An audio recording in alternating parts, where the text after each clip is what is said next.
بسم اللہ الرحمن الرحیم۔ السلام علیکم ورحمۃ اللہ وبرکاتہ۔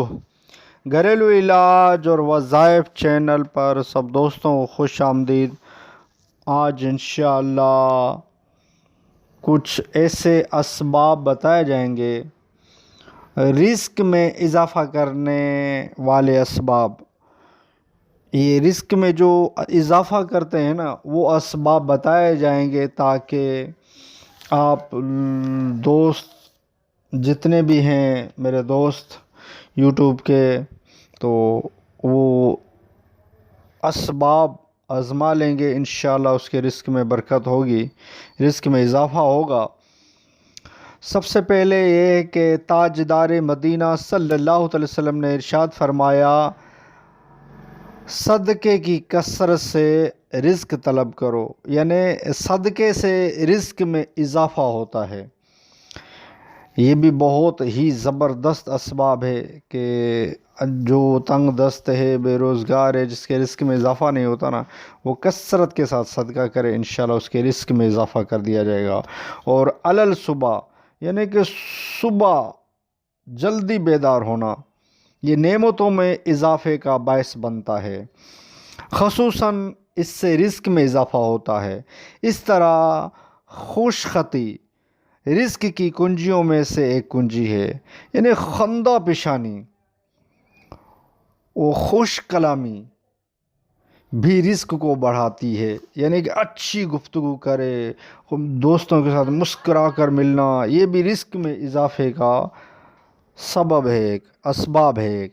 حضرت حسن بن علی رضی اللہ تعالیٰ کے بارے میں آتا ہے کہ آپ نے فرمایا کہ گھر اور برتنوں کو صاف ستھرا رکھنا معجب غنا ہے، یعنی رزق کی وسعت کا قوی ترین ذریعہ یہ ہے کہ انسان نماز کو خشوع و خضوع، تعدیل ارکان کا لحاظ کرتے ہوئے، تمام واجبات و سنن و آداب کی پوری طرح رعایت کرتے ہوئے ادا کرے۔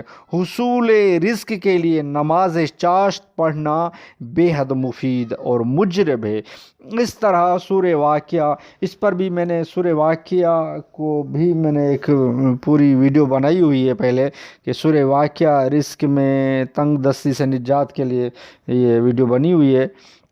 سورہ واقعہ کو خصوصاً رات میں پڑھنا، سورہ ملک اور سورہ مزمل اور سورہ لیل اور سورہ علم نشر کی تلاوت کرتے رہنا بھی رزق کی فراخی کا سبب ہے۔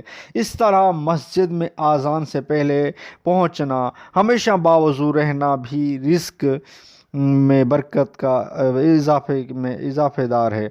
اور سنت فجر اور وتر کو گھر پر ادا کرنا، اور وتر کے بعد کوئی دنیاوی کلام نہ کرنا،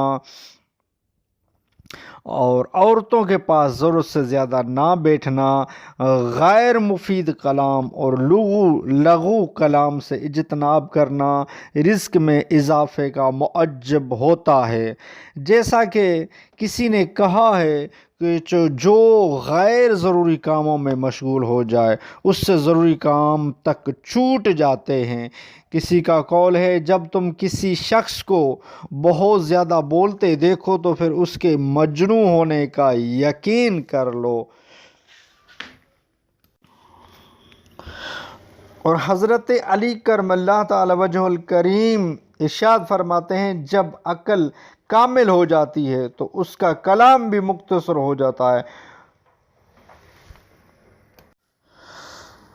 کچھ ایسے وظائف بھی میں عرض کر دیتا ہوں کہ ہر روز صبح صادق سے نماز فجر تک یہ کلمات 100 بار پڑھنے چاہیے، یعنی کہ ہر روز صبح صادق سے لے کر نماز فجر تک۔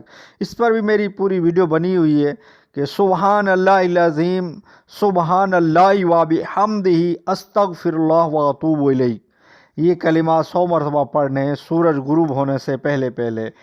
اور ہر روز صبح و شام 100 مرتبہ یہ کلمات بھی پڑھ لیں۔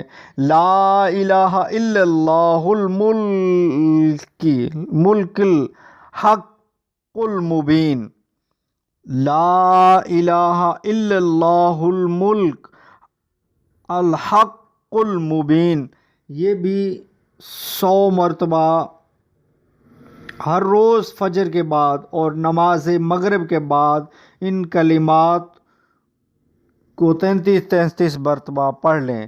الحمدللہ، سبحان اللہ، لا الہ الا اللہ۔ اور نماز فجر کے بعد 40 بار استغفار کرنا، یہ بھی رزق میں اضافے کا سبب ہے، اسباب ہے۔ اور ان کلمات کی کثرت کرنا، لا حول ولا قوت الا باللہ العلی العظیم، اس کی بھی کثرت کرتے رہنے سے رزق میں اضافہ ہوتا ہے۔ تو بہت ہی زبردست میں نے وظائف بھی بتائے ہیں اور کچھ ایسے اسباب بھی بتائے ہیں جو آپ کو رزق میں اضافے کے۔ تو ویڈیو اچھی لگی ہو تو لائک کر دیجئے۔ گھریلو علاج اور وظائف چینل کو سبسکرائب نہیں کیا تو چینل کو سبسکرائب کر دیجئے، بیل آئیکن کے بٹن کو بھی دبا لیجئے تاکہ آپ کو نیکسٹ ویڈیو اس چینل سے ملتی رہے۔